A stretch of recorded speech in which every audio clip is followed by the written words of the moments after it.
You make a mistake, you get walked into a room by your best friend, you don't walk out again. When you have revenge in your heart, you might as well dig two graves, one for you, one for them.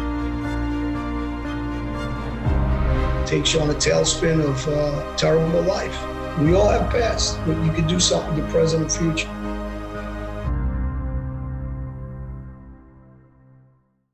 What's going on, everybody? Welcome back. This is part 2 of our episode with Frankie Steel Pontillo. And, guys, you just got an exclusive. For those of you into, this mafia stuff, mob stories, the Colombo Wars have never been talked about in as much detail as they were in part 1 of our interview. Frankie was giving us dates, awesome stories, very specifics in terms of names and what happened and all that stuff. So that was part 1. Part 2, we want to pick up where we left off. I want to ask Frankie about 2 very, notorious figures in the mob world. Number 1 at the time was Carmine Persico, and he was the leader of the Colombo family, but he was in prison at the time because of the commissions case, and they gave all the mob leaders 100 years in prison. And then obviously there was the war. And then I also want to ask you, Frankie, about John Gotti. So those 2 figures, Carmine Persico and John Gotti, what were they like? Did you ever have any encounters with them? And yeah, please tell us about those guys. I'll do Carmine Persico first. He was the boss of the Colombo family. He was our leader for the Persico faction, because that's the faction I was on. And I got a chance to meet him. Even though he went to prison when I was young, I got a chance to meet him in the visiting room, visiting my father. He would be in the visiting room when they had that commission case. And I got a chance to really sit down and talk with him on a prison bus. His son, Alphonse Persico, little alley boy, when he went to trial, he called down some witnesses to get us out of the prison to go on a little trip. It's almost like going on vacation while you're in prison. You get called down on a writ to become a witness for the defense, and they can't stop that. So now I'm on a list to come down to MCC to be a defense witness, and he calls his father down to get his father, who was incarcerated at Lompoc Federal Prison in California, and his other guy, Ralphie DeLeo. I think he was in Raybrook at the time, and Frankie Spiracco. I think he was in, what state was that? Might have been in Virginia or somewhere out there. But I got a chance to talk with him for a few hours on the bus and a few hours in a bullpen, going and coming. And the first thing he said to me, because he says, I want to thank you, for participating. It means a lot. So that meant a lot coming from the boss of the family. Even though my life got ruined, it meant a lot at the time, because, you want that love. You want that love that can only come from this type of situation. You want your family, you want your crew, you want that love, you want that connection. And then you realize later on it's nothing but treachery and backstabbing and no love. It's just crazy. But Carmine, we spoke for a few hours when we were coming into to New York, and then when we left, we were almost the whole day together. And he ended up staying holdover at Lewisburg Penitentiary where I was at. So I was able, once I hit the compound, because that was my prison that I was in, I was able to send him stuff to the hole until he was ready to get back on a bus to make his journey to the airlift, which is a plane like Con Air, like the movie Con Air. Yeah. With Nicolas Cage. It's like that. And they take you on the plane and bring you, to Oklahoma, and from Oklahoma to California. But again, Junior, Carmine Persico, his nickname was Junior. He was a tough guy. He was a tough guy. He was a gangster's gangster. He was the definition of gangster, And you really can't say anything bad about him. I didn't know him well enough to find anything bad. I just heard what I heard growing up. I heard what I heard through books and, around the crew from the older guys. And again, he was a gangster's gangster. He went out until the end. Some people were a little aggravated with him during the commission case. He went represented himself like a lawyer. And when you're on a trial with all top bosses, that's really not the thing to do. But he did it. And a couple of them behind the scenes called him, not a rat, but he shouldn't have did what he did. It wasn't fashionable to do that, to have a boss represent himself. And that's the only bad thing anybody could probably say about him. You know, I'm sure there's other things about him, but it's not my place to say anything bad. But he was a gangster's gangster. He was the last of the dinosaurs. I call him the dinosaurs because there's not guys like that anymore in the mob. Today's mob is really it's not, the qualifications are very, very low, to be in the mob today. And when these old guys die, like Sonny Francis, Mikey Sands Francis's dad, who I knew, I met him in Otisville. He used to teach me how to play cards and pinochle, and he was a gangster's gangster. He knew my father well. Him and my father were in competition. Who's going to do the most time in the end, and live the longest. Because my father ended up doing 52 years, on 4 different bids. The last bid was 27 years straight. And again, the dinosaurs. There's not many left. There's very few left, right? A handful. Because in the last 5 years, a lot of them died. And that quality of gangster will never be seen again. Because they came up in a different era. An era where, if somebody was cooperating, they were dead the next day. Or as soon as they found out, they were taken care of. It wasn't like today where, guys are doing whatever they have to do to be in the life because they know they have an exit. Or there's a reason where they cooperate, where these reasons wouldn't have been back then. So the caliber of guy changed, and you'll never see that caliber again like that. And you'll never see the mob strong like that ever, ever again. Right. That's why it's a dying. It'll always be around because there'll always be somebody to fill a space. But the quality of man doing it, it's not like it used to be.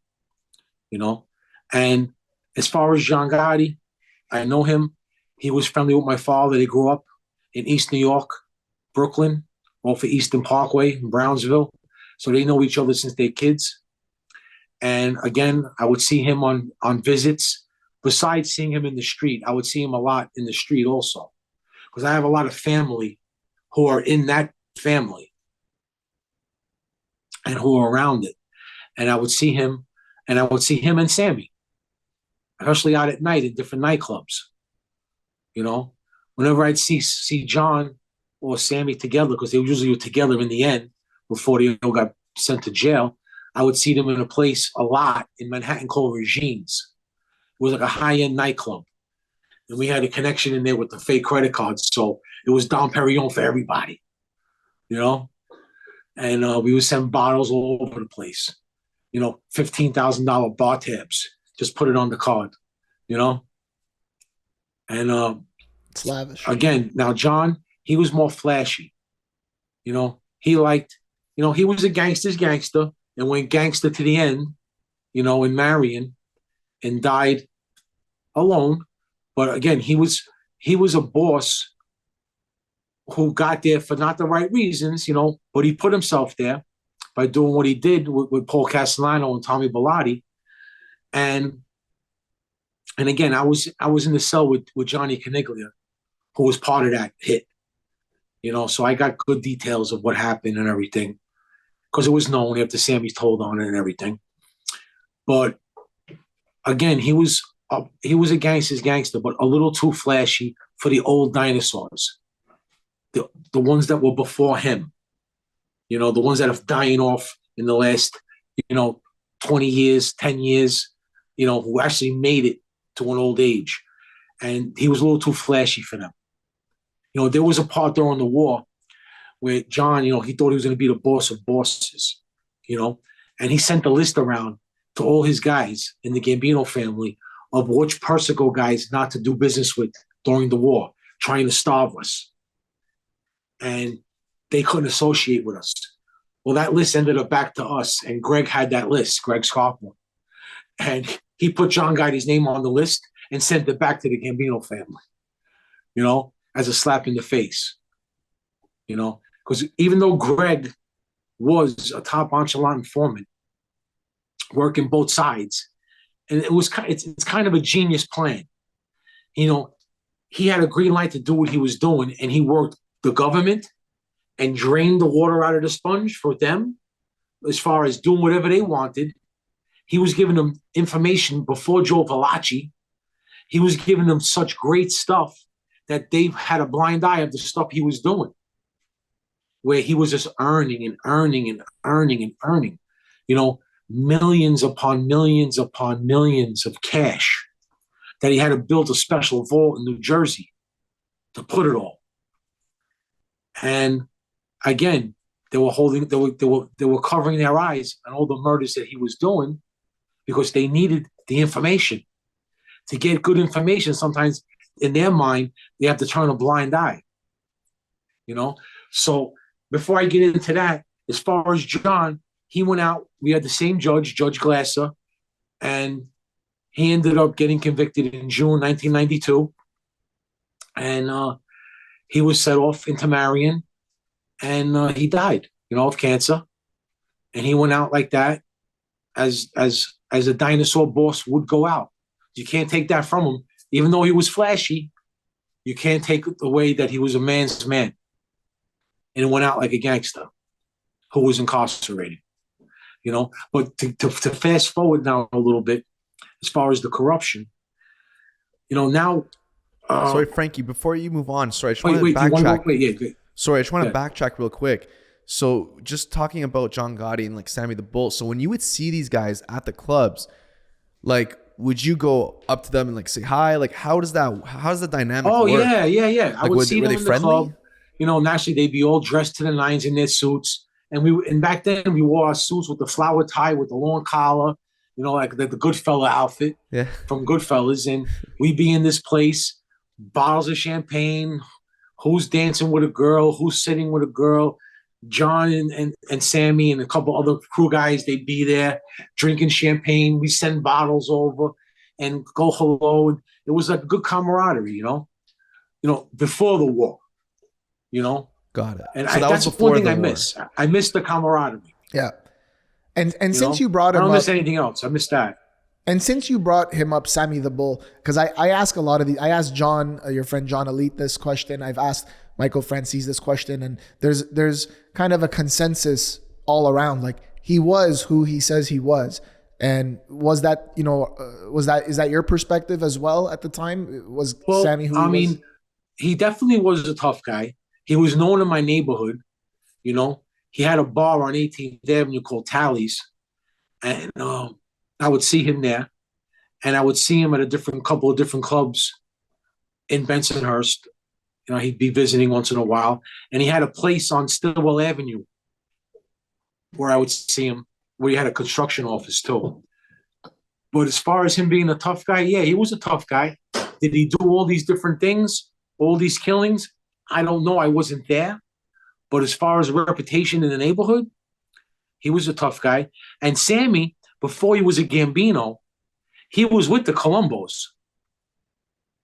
And something happened. I don't remember the story verbatim, but something happened with Greg Scarpa and him.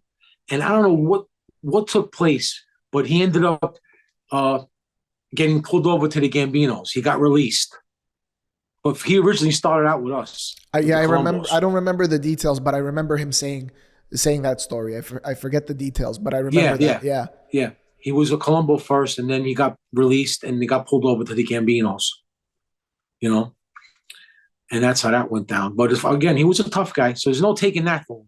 I know there's a lot of bashing on YouTube and this and that, and he didn't do this, he didn't do that. I don't get involved in that. A lot of guys do because, the ratings and whatnot. I just, it is what it is. He was a tough guy. He did work. He maybe didn't do all the work he says. I don't know.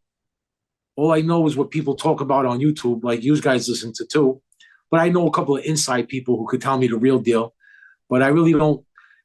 I'm not a washwoman with that. It's like a soap opera thing. Yeah. But again, he had a good reputation in the neighborhood as a tough guy, so you can't take that from him at all. And his stories are genuine. All of them. If all of them are, I don't know. But again, there's other people in his crew that are coming out with podcasts that are clearing up different things and filling the void back and forth. So, it is what it is with that. But again, he was a tough guy. So tell us about this whole prison thing and the corruption and the warden and the assistant warden, and she became the warden. Yeah. I want to hear the duck story. The duck story had me laughing. You got to tell us the duck story. So want to hear the duck story? Get into what you want to say. I'll get to the duck story. Let me just start how we all get indicted. There's like 4 trials. Now there's a guy on our crew named Michael Sessa. Michael Sessa is Carmine Sessa's brother. Carmine Sessa was the consigliere of the family. But now, before I get into the convictions, okay, while we were in prison, there were shootings taking place because the war was still going on a little bit. It didn't end.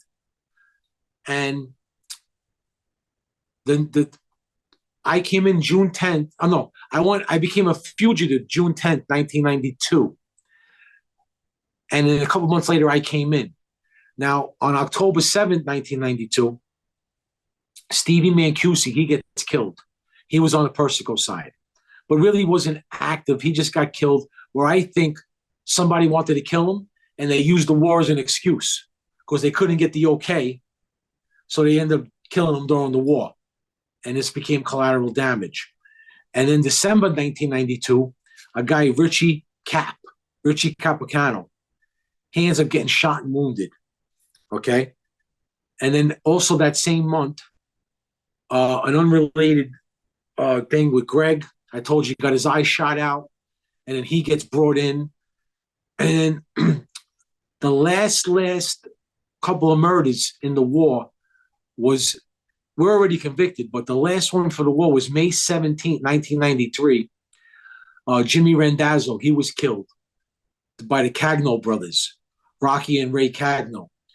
And this murder takes place. And then the last murder to end the war was October 20th, 1993, when Joe Scopo was killed. And Joe Scopo was, I think at the time, he might have been acting boss. And he got killed. And that pretty much ended the Colombo War as far as the killing and the shooting. Now, while this is taking place, a lot of guys are getting arrested after us because we're already convicted, okay? We had like a month and a half trial, and I got convicted in 2 hours. I think only because it was 2 hours because they wanted to eat lunch. They wanted to eat and then give the verdict because they could have gave the verdict in 3 seconds the way it felt, And we get convicted on all counts. And at the time, we don't know Greg Scarpa is an informant. All right. And our whole trial is Greg shot this, Greg killed this, they did this, blah, blah, blah. Everything that we were convicted of involved Greg Scarpa. And there's a law where you can't conspire with an agent of the government. Technically, his informant status for 30 years, he's an agent of the government. So right then and there, we should have known. They should have told us. But they swept it under the rug, thinking this guy's going to die of AIDS because it came out that he had AIDS, not cancer. And he got AIDS because he needed a blood transfusion and didn't want to use hospital blood. So he made everybody from the club donate blood. And the one whose blood matched was this guy, Paulie Pumps, who used to do steroids with needles and had infected blood. They didn't know, and gave him Paulie Pumps' blood. Meanwhile, Paulie Pumps had AIDS, HIV in his blood. And that's how Greg ends up getting HIV. So we don't know. We think this guy just wants he has cancer and he's dying, and that's why he was such a lunatic during the war. You know, because he'd wear a long trench coat with a machine gun on his arm, which was the M1, and just want to go out in a blaze. He didn't care. So I thought, and my friends thought, that he wanted to get shot in the street and die like that. But he didn't get a chance, though. He just got his eyes shot out. And now we're all convicted, and we go to trial. And now all this stuff starts coming out about Greg, that he was informant, that he was this, he was that. And now we put motions in and stuff, because when I got convicted of 19 attempted murders and 2 murders as part of the conspiracy. And basically, the indictment was written crazy. They had us, it was like a broad thing, but we don't know why it was so broad. And any used to, if you were at my table, you would have got convicted. That's how broad it was. They were leaving Greg Scarpa's name out.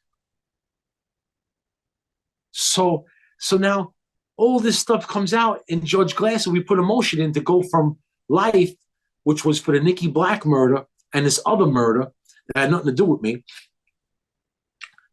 We get it down to 35 years from life. And again, we don't know why. Now, Judge Glasser, he does it again. We get the 35 down to 13 years. And he picks up the indictment like this, throws it down. And at the time, the prosecutor was Valerie Caproni and a couple other ones, and said, for a choice of better words, this indictment is faulty and manipulative. And that's why I'm downly departing. I was just smiling, because so 1 second I wasn't getting out. Then I was getting out when I was 50 something. Now I'm getting out quick. And now that Greg's an informant, we're going to get out really quick, because everything revolves around him. Well, they swept everything under the rug and didn't answer the motion for almost a decade. Meanwhile, the next 4 trials after our trial all got acquitted because of the information about Greg Scarpa. Wow. So that could have been you guys too. Yes. Yeah. See, right now, I could probably put in a motion to get some stuff expunged off the record. But, to raise antennas now after all this time, there's one thing I would like to take off, which was the gun charge. Because I got 5 extra years on my sentence for a gun charge called 924C, which is using a gun in a crime of violence. And I was never caught with a gun. Just somebody who was testifying said he seen me shoot somebody. So he gave me an extra gun charge. So I could probably get that gun charge off now, because some law changed in the last couple of years. It's good to have, because if I'm ever caught with a casing, a clip, or a gun again, I'm finished. It starts off at 10 years without a crime because of that first gun charge. So, but in any event, the corruption was so deep that the prosecutors, Andrew Weissman, John Gleason, these were our prosecutors. And they were awarded to who became a judge, who became the head of the DOJ in Washington, all because of the corruption of hiding it in our cases, because they didn't want to let all these people out, because none of the cases would have been good. They would have had to throw the cases out, and they would have let like 40 gangsters right out. Who can sue? The last one to stay in is Michael Sessa. He's supposed to be out, but the corruption is keeping him in, because if they let him out, he can sue for a big thing. He even was supposed to get pardoned by President Trump. He was ready to walk out. Some overlord, overbeing of the White House kiboshed it from Washington. They want him to die in Lewisburg, But he has motion in right now to where they should let him out, and he'll even sign something where he won't get sued. Where he won't sue, where he won't sue. Just let the guy out already, But they keeping him in just to not to let the people know what really happened here. They are worse than any of us, the way they did this. They were just going to lock us all up, hide all the corruption with Greg, put that under the rug, and let us rot in jail. That's crazy. Yeah, it's a two-edged sword, because when you look at it from a justice system perspective, the justice system is not perfect. And then there's other people on the other side of the equation that will still say, well, regardless of what they did with Greg and how he was an informant, you guys still did bad stuff. And then they caught you and put you away. Exactly. So it's like that two-edged sword, right? Exactly. And that's how Judge Glasser pretty much answered my motion. After a decade, he pretty much said in a roundabout way, you've got your break when you went from life to 35 to 13. And you got your break. You know what you did. So at that point, I couldn't complain. And I respect this man because I ended up being in front of him. All my federal cases pretty much was in front of him. So I know this judge since I'm a kid. You know, so when I'm in the courtroom with him, it's like we talk to each other back and forth, you know? And again, I have a lot of respect for him. He just finally retired off the bench a few years ago. He's somewhere in his 90s. He'll make it to 100 years old, hopefully, and he'll become a centurion. But now all this corruption starts, you know, and now the agent ends up getting indicted later on. They whitewashed him because, hey, he asked for a trial by judge. Not even by jury, by judge, because he knew the judge was going to get told, make sure you acquit him. And now I'm in Lewisburg. But before Lewisburg, fighting the case, I was in a prison called MCC, which was where you wait pre-trial. And again, you have a lot of gangsters in there, a lot of friends, you know, a lot of big money guys, and all the guards were pretty much on the payroll. And you could get whatever you want there. And one day, you know, we were eating stuff from the street that was cooked in Little Italy. Little Italy was only a few blocks away from this prison. So the guards would go to Little Italy, pick up all the food, hide it in their little lunchbox, their bag, bring it in. And we were eating stuff that just was cooked in the restaurant, you know, drinking Louis the 13th. It was a good time, you know. And one day, one of the Chinese gang guys, this guy Du, he was from the BTK Asian gang. He was charged with murder, and this guy was a good guy. He ended up throwing a grenade into a restaurant, thinking he was killing some other gang members, and besides the gang members, there was a pregnant lady in there. So he got, you know, he did a bad thing. But he did make these good eggs that were like soy sauce all over them. They were like black. They were delicious. But anyway, Du comes to me and says, take this list, give it to your sister, and go to the address in Chinatown and get all that stuff and let her give it to the guard to bring it in or bring it in through the visiting room. Because I used to mop the visiting room out. But the bathroom in the visiting room, the people who come to visit had their own bathroom. You could take the medicine chest off the wall, and there was a hole there, and you could put everything in the hole, put it back on, put the screws in. And when I would go clean the visiting room, I would take everything, wrap it up in a couple of plastic bags, and submerge it in the mop bucket. And then just walk in with the mop bucket. Meanwhile, all the stuff is in there. So he gives this list in Chinese to my sister. She goes to Chinatown. She gets the stuff. She brings it in. I go get it. I get the mop bucket. I bring it in the room, in my cell, I mean.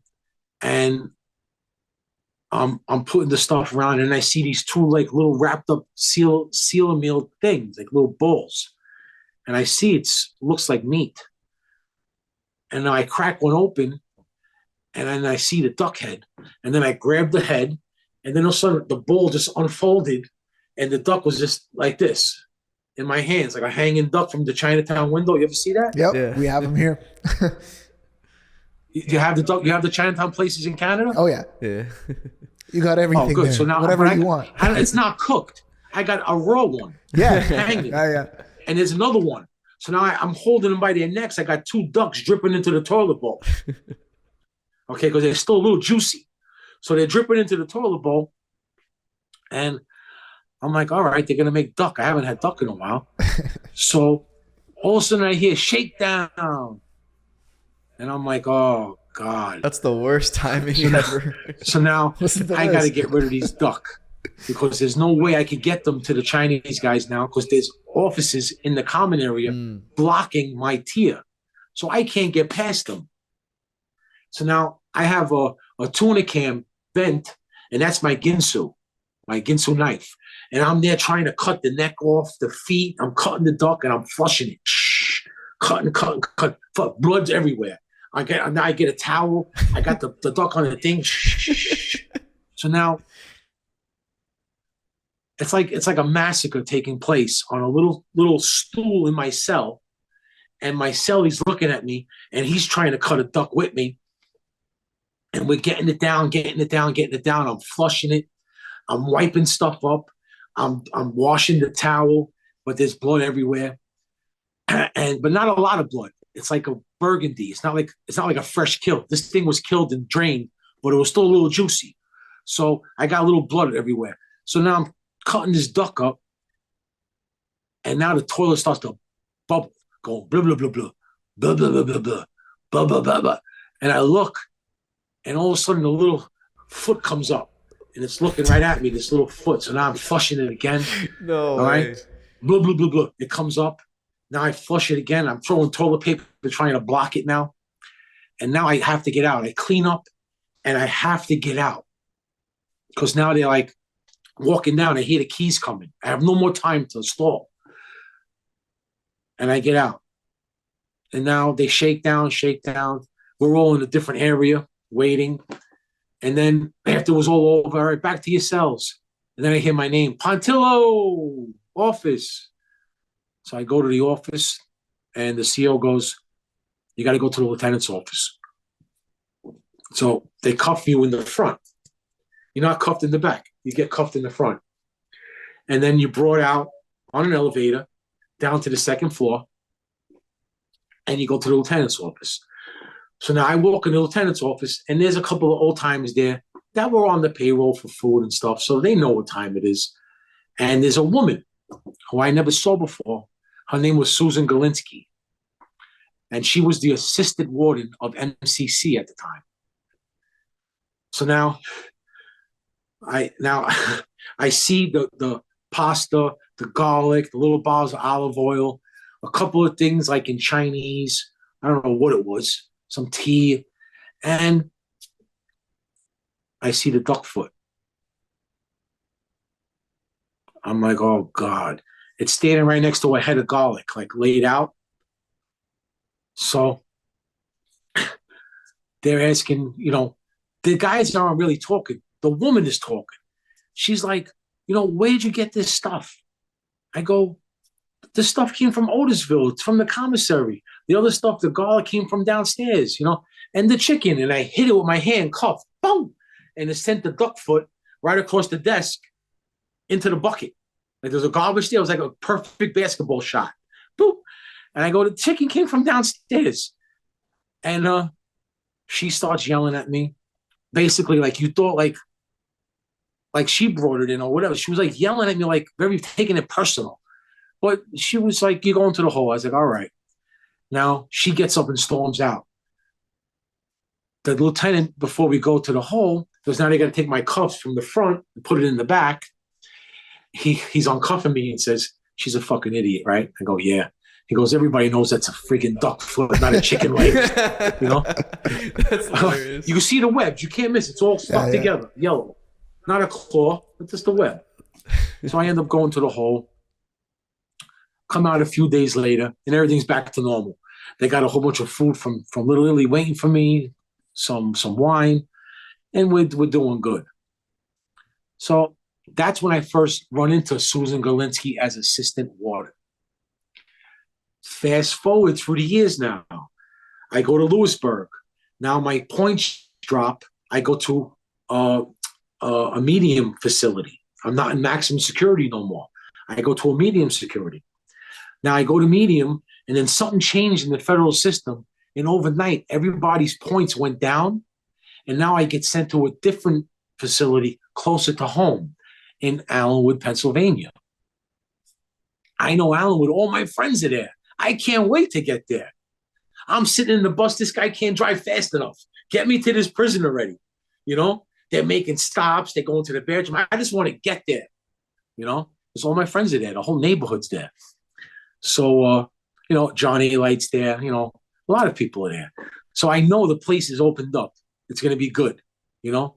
So I get there. Now, when you walk into a federal prison, they usually walk you into the front door, and then you veer off to R&D, receiving and discharge.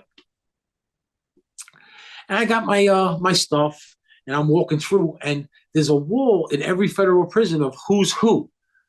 The hierarchy, the warden, the AW, the assistant warden, the counselor, there's like a picture. But they're big. They're 8x10s. I'm not looking at it. I don't care who the warden is and this and that. I just want to see my friends. I hadn't seen them in a long time. So I go to R&D. I get a bedroll. They assign me a unit, and they say, go to your unit. Go to Lycoming unit. So my unit was called the Lycoming. I get there. I put the bedroll on the bunk, and all of a sudden I hear my name, Pontillo, office. So I'm like, oh, I just got here.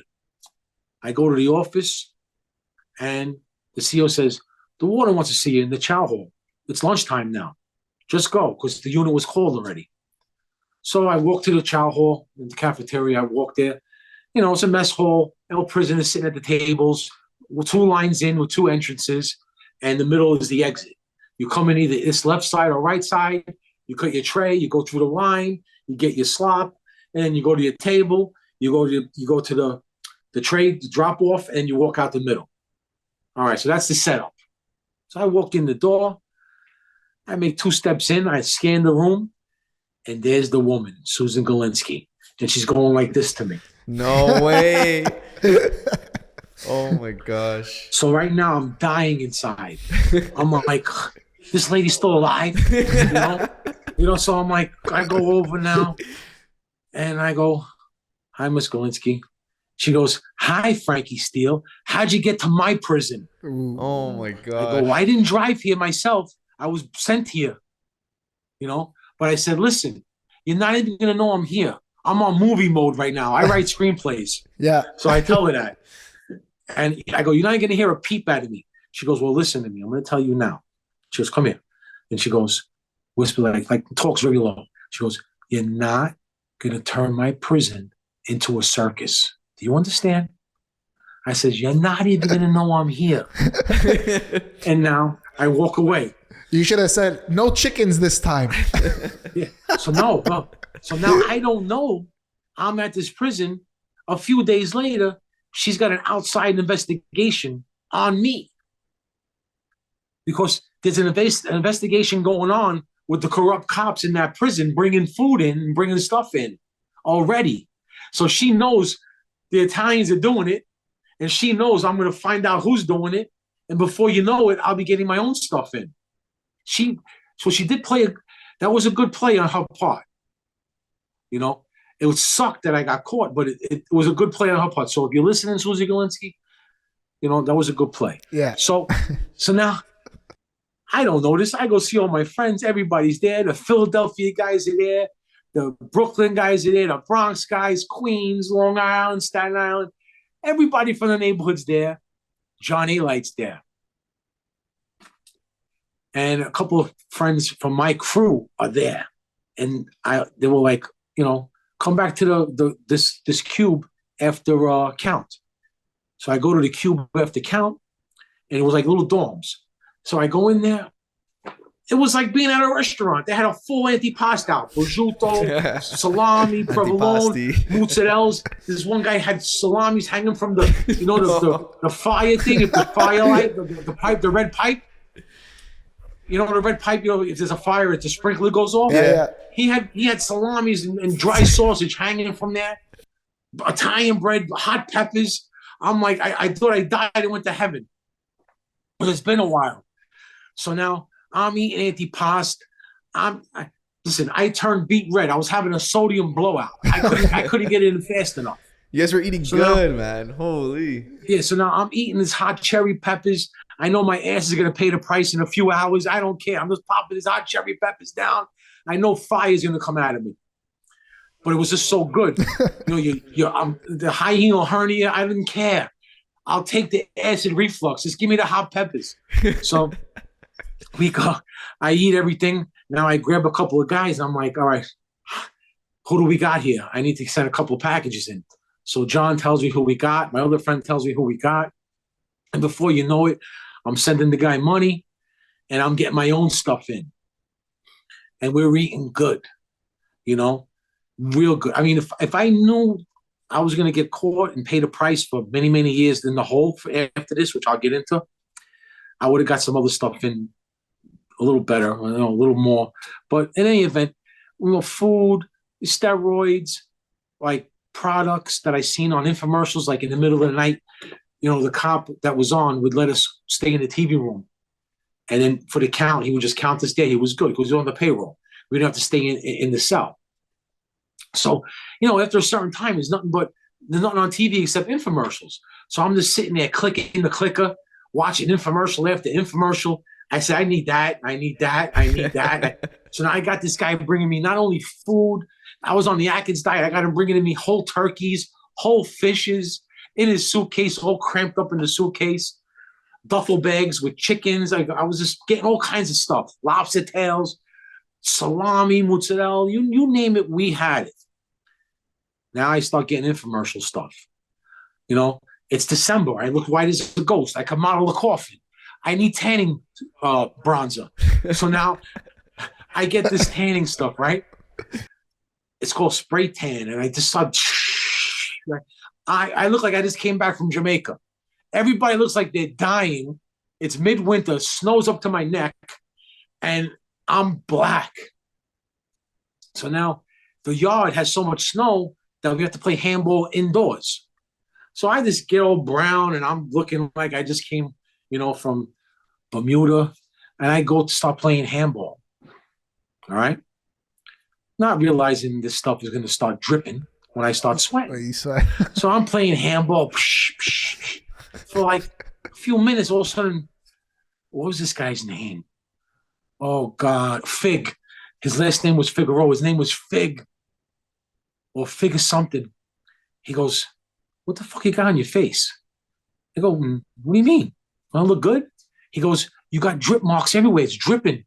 Would you dye your hair? I go, no. I got tanning stuff on. So now I take a towel and I start going like this. It's all over the towel. So I got half brown drip marks going down. Looks like wet paint. Okay? So now the CO, he sees this because I'm wiping it off because he was walking by. He was on the take too. So he calls me home. He goes, what is on your face? I go, spray tan. He goes, get in the bathroom and wash that shit off. You're going to get caught. So now I get the towel. I wash it all off. And I couldn't wear the spray tan no more because it would just come right off you. But these are the things that I wanted from the infomercials, like nose hairs trimmer, like a little machine you stick in your nose. Because I was just going like this, using a little tweezer for years. This thing, the lady was on the thing. You put it in your head, the guy was put it in your nose, But the guy brought it with no box. So I didn't know you don't take the little round thing off because I was making it spin and I look at the little razor blade. I was like, this don't look, it looks dangerous. And my friend Kevin goes, nah, you stick it in your nose. I stick it in my nose with the guard off. I bled for 3 days. Oh, shoot, yeah. I had to stick a sock in my nose. Yeah. That's crazy. Literally, piece by piece. Cut a sock up small like gauze. Shoot. Oh, my gosh. I needed stitches, but eventually it clotted. But these are the things I was getting in besides the food. And then I got a juicer. You ever hear the juicer? Yeah, juicers. I got a juicer brought in because I seen it on the infomercial. I think it was even Jack LaLanne. He was, you could be healthy and cleanse and blah. I was like, I need that. It's 4:30 a.m. I need that. So the guy brings me the juicer in pieces. I got to put it together. And now I start getting all vegetables brought to the cell. All kinds of carrots, apples, celery, beets, whatever they could get, I was buying. Because the money at that prison was mackerel, cans of mackerel. So the guys would bring me bags of stuff and I would give them bags of mackerel. And now I have to wait for the good cop to come on so I can make juice. First time. We never had this stuff. So I start making carrots. All you heard for an hour was, But where'd you hide the juicer? Huh? Like when there was cops that weren't on payroll that were walking by? The cop was on the take. I would hide it in his office. Yeah, and then he would leave the door open, and then when he would leave, we would just get it and do what we had to do because the other cop was on the take too. So it was good. So now I'm everybody knows I have this, so everybody's got their Tang cup, Tang powder Tang. After it's done, use it as like a cup or a shaker you buy. So everybody's lined up, and I'm just sticking the cup in, pouring out like what we have here. It's tasty, it's healthy. I'm drinking it now. As I'm making it, I'm just drinking it and drinking it and drinking it. I feel a little bubbling going on, but think it's okay. It's just liquid. I'll pee it. I'll pee it out. No. Within the hour, all you heard was flushing. Everybody that was drinking the juice, they all were shitting themselves. Who was running? Who wasn't making it to the bathroom? No way. Who was diarrheaing? I'm in the bathroom. Listen. I felt hollow. I drank so much juice that I felt like the air from my mouth was going straight through my body, all through the intestines, right to my ass. I felt hollow, like a tunnel. That's how cleaned out I was. That's actually crazy. And basically, I gave the whole unit diarrhea. So it worked. Everybody was getting cleansed. Yeah. But we didn't know about juice cleansing. We were just drinking glass after glass because I had about 15 gallons of it. Holy, that's a lot, man. Yeah. I had a whole garbage bag of pulp that a Jamaican guy took. He took the whole garbage bag of pulp, added water and milk and cinnamon, and made a giant garbage bag of another juice that he was selling on the compound the next day. And I wiped the whole unit out with diarrhea with the juicer. And then I started getting a little reckless. I asked the cop to bring me my file, which is my central file, which was one in the prison and one hard copy in Washington. And that was it. There was like no computers. And I was getting reckless. I was opening the file saying, this don't belong here. Taking the page out. This don't belong here. And I was just cleaning my own file. I went from, a very bad prisoner, gangster, this, that, to like a little quiet boy with the file. And then eventually, a couple of things happened. A couple of my friends, their wives were getting old and they wanted to have a baby. So we were trying to figure out how to get the sperm out. And we figured out to get a cryogenic sperm kit brought in. And at the time, John Eli, he went home. So he was sending stuff in and whatnot, meeting the guard and, in the street, giving them the packages. And now my friend ends up having a baby. And a couple other guys trying to have babies. So now other guys want the sperm kits to bring in so they could send the sperm out and put it in the sperm place. And the doctor would do it in vitro fertilization so they can have a kid. Well, I have the officer bring in some more kits and 24 lobster tails. Now, all along, this investigation is going on that we didn't know about, that this warden put on me the first week I was there. And they sent in an infiltrator, this hillbilly, to like infiltrate us. He came recommended from another prison, from another gangster, Craig Marino, and we took him in with open arms. Meanwhile, he was giving us all up with the guards. And now they come in, and the guard gets arrested, gets for the sperm kits and the lobster tails, and now they lock up all the Italians. And now I go to the hole. And this was the beginning of 2000. And I go to the hole, and we don't get indicted right away. I end up staying in the hole for 3 years. I get indicted a little bit towards the end. And Susan Gerlinsky was the warden. So she pretty much kept me in the hole, in her dungeon. No visits, no commissary, no phone, nothing. Okay? For 3 years, until the day she retired. The day she retired is when I got out of the hole and sent on Con Air to go to a different prison called Terminal Island. And that was a whole other trip, because Con Air is basically a confiscated jumbo jet from one of the cartels. And you have F-16 fighter pilots driving it, flying it. And now you really see what a jet plane could actually do, as far as taking off and then going straight up like a rocket. and then the turns and this, the down. They were flying like it was an F-16. You know, after 4 months of that, I did that for 4 months. I was praying for it to crash just to get off. Because Monday through Friday, I'd be on the Con Air, flying all around the country, and then a slinky would come in Oklahoma, pull me out, go into a hole, stay in there until Monday morning, come back out and fly again. They were giving me jet fuel. It's called jet fuel therapy. Usually it's bus fuel therapy, diesel therapy, but this was a whole new thing. That was Susan Galinsky's last cherry on top for me, to have me lost in the air for 4 months. No one knew where I was. My family had no idea. And then I end up at Terminal Island in San Pedro, California, with 3 Italians, me and 2 others. And I end up coming home from that prison with 5 years no phone, 5 years no commissary, 5 years no visits. And then I got released from there.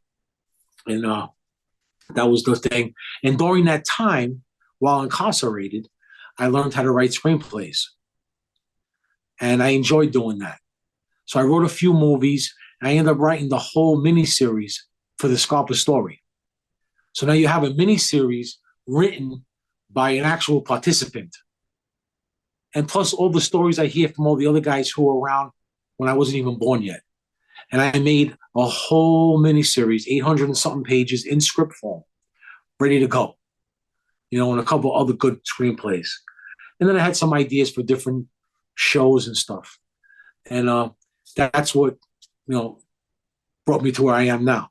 Nice. You know, we want to talk about doing different things. We want to talk about Mobsters versus Monsters in a second.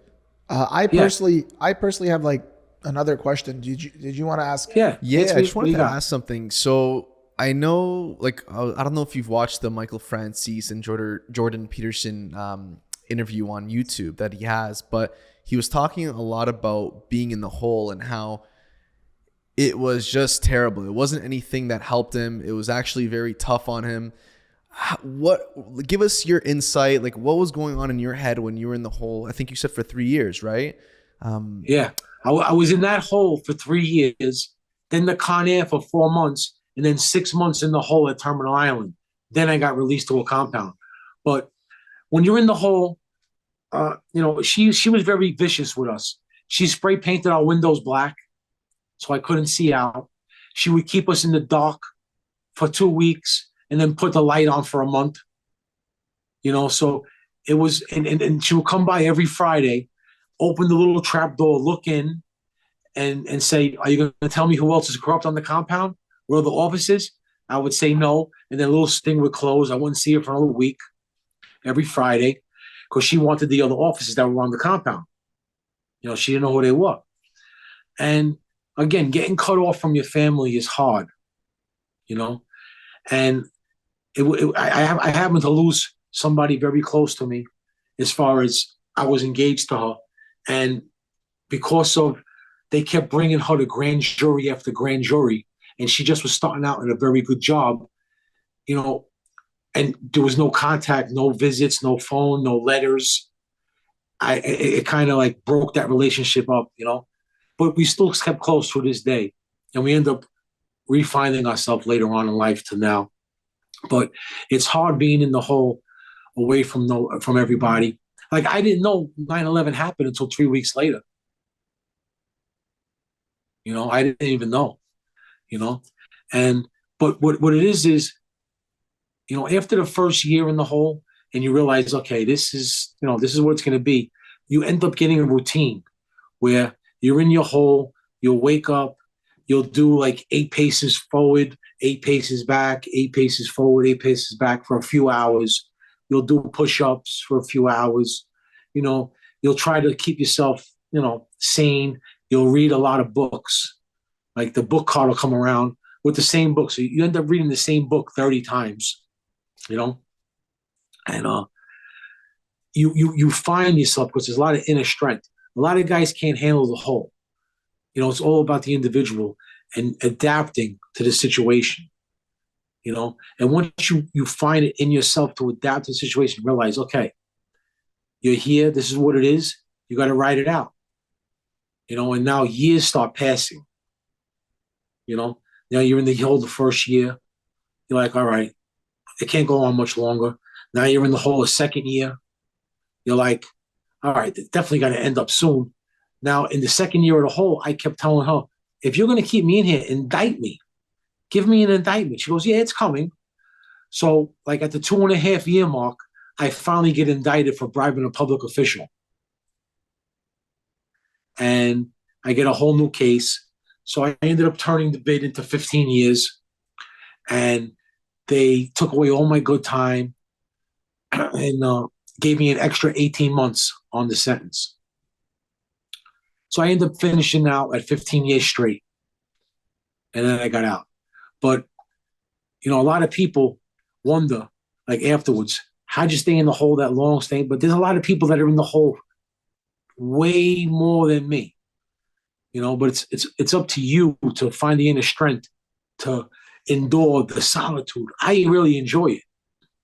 I kind of miss it because you're in your little cage and it's quiet and you really have time to think and just reflect and realize everything that you didn't have time for being in population or being in the street.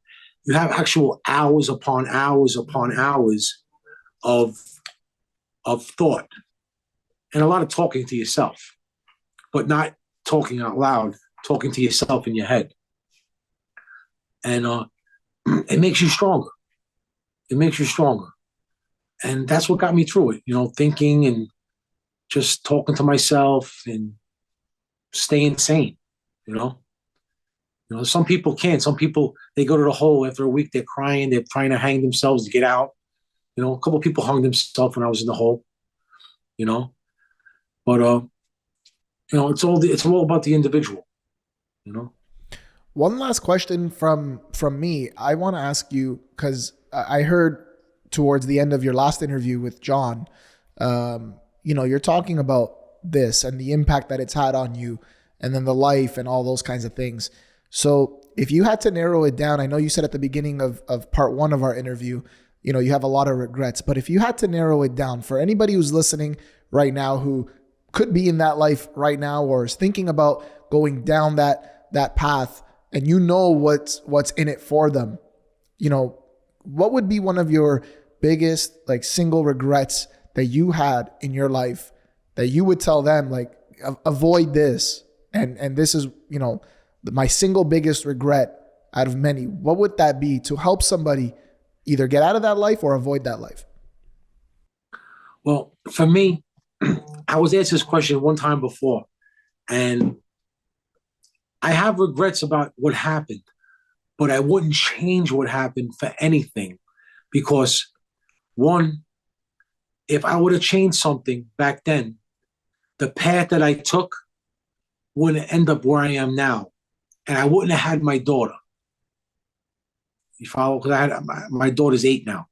If something I would have changed to take a different path, it wouldn't have played out the way it is.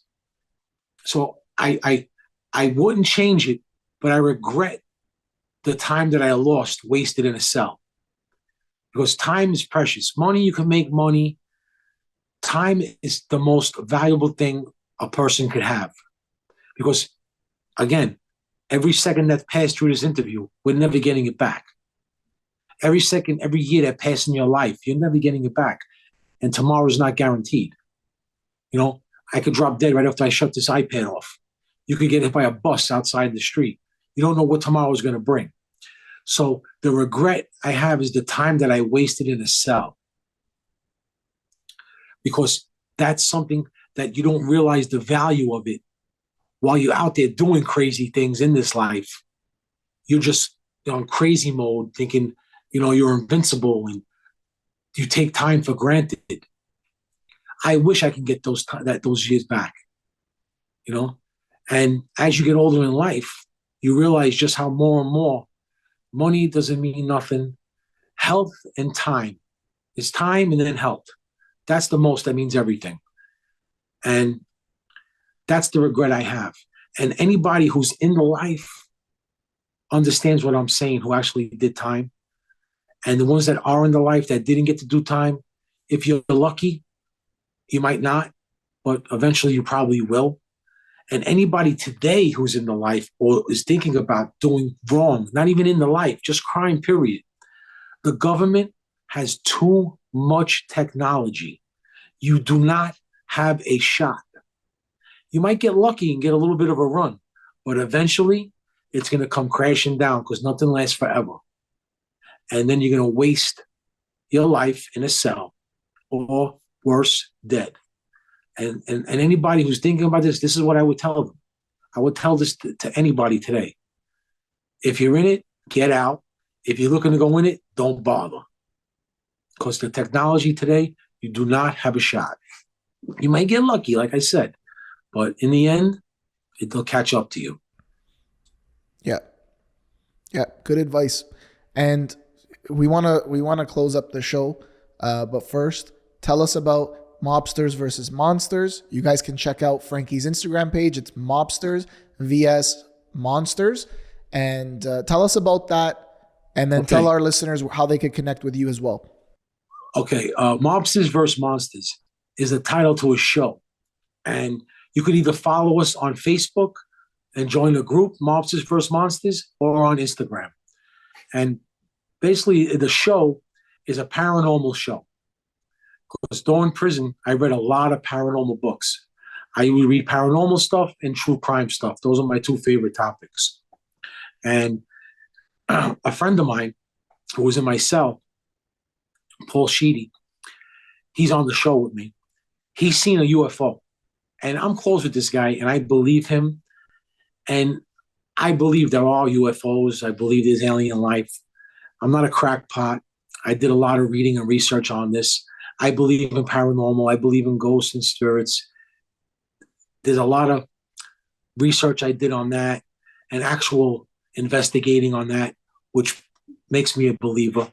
So I got myself and three of my friends who are street guys who are now, legitimate. And we're called Mobsters vs. Monsters. And we investigate different paranormal activities and investigate them. And we're taking the whole world on this adventure. It's not only just a show where we're running around, you're in our life. It's a reality show. So you're in my home, you see how our daily routine, and when an investigation comes in, you come along for the investigation. And we're using our street smarts just in a different way now with these investigations. And again, I don't want to waste time running around a forest with a flashlight or in a house with a cross. We don't do that. We have technology. We have a ghost team with this guy, Tim and Rob, with equipment that they home built and stuff that they bought. And we actually make contact with spirits on the other side because it's a frequency that with today's technology, it's very easy to tap into. And they're all around us at all times. So we do that. And we do the regular myths, the Bigfoot and the chupacabras and stuff. We investigate with that. And you'll see when the show does air, because we tape the whole season. When it does air eventually, you'll see our approach and the way of doing things and the technology that we use is like a different approach on things than these other shows. So it's going to stick out and it's going to be very interesting. And then you got the camaraderie with us of friends of 40, 30, 40 years, who serious guys who are now doing this. So it's not like a clown show. It's a serious show. And it's never been done with four guys like us.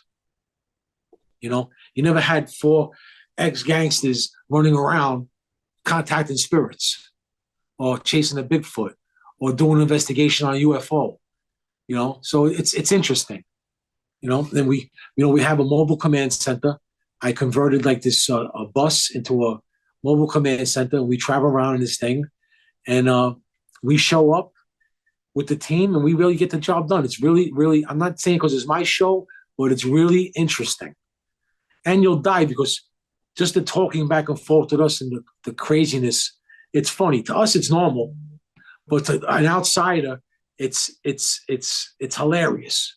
Like the camera guys, they sent us the camera crew, and these guys were dying. not only were they dying on the stuff we were filming, they started filming when we weren't filming because it was just hilarious. To us, it's just normal stuff, you know? And it's going to be good. You know, I can't wait for it to come out. It's supposed to come out already, but something fell through with the network. And now it's being shopped to a different network who's pretty interested. If they say no, we got one other person who wants it, and it's going to get walked in right into there, and it should be a go. You know, it's just that here's what happens. All these networks, when they see the trailer and they see the episodes, they see what's called the deck. They see the deck and the whole topic and then everything and how we intermingle. They love it. They can't believe that it's the greatest thing they ever saw. But then when it gets to the higher ups, they're like, we can't associate with these guys. It's like, you know, these guys were like, you know, but, you know, that was our past, you know, and we thought we had that with this other network and it fell true. But now there's this other guy that's helping us and it's going to probably be a go, you know, so hopefully soon, but it's in the works, you know. I got to do a little more filming because they want it a little more scarier, you know. But it's going to be a good show. So everybody look out for Mobsters vs. Monsters and please join the group on Facebook. Get to know us on Instagram. You know, I post up things now and then, and it'll be a good thing to follow. And again, if you have anything haunted out there, people watching this, or something that you want investigated that you think that we would actually like to do, just contact me and I'll give you a call. We'll figure it out. Sounds good. Awesome. Any final thoughts, Frankie, before we close the show? The final thought was that, again, every day you wake up is a happy day to be alive, you know, because nothing's guaranteed. And it's all about living good now, you know, even like for you guys are young guys. You have a long road ahead of you, but don't take that for granted and think it's actually going to be etched in stone. Enjoy yourself now, and anybody else who's listening, do stuff now. Don't wait and procrastinate. You know, whatever you're looking to do, you know, tell your loved ones you love them much as you can because you never know what could happen, and live a good life because everything leaves this earth but karma. So you got to have good karma. And it'll be good back to you. Awesome. Thank you, Frankie. Yeah, this was great. Frankie, we both want to say thank you for coming on the show. No problem, guys. Thank you for having me. Great talks, great episodes. And for those of you guys watching, make sure you guys check out part 1, where Frankie goes into serious detail about the Colombo Wars. And you want to make sure that, you know, you watch that first, watch this one, and connect with Frankie. He's out here. He's trying to obviously better his life and do different things. And guys, do your duties. Like, subscribe, leave us a comment. We appreciate you. We just hit 5K subs, and we're probably a lot higher than that now. So we're only going up, and we need your support. And until next time, we're out, you guys.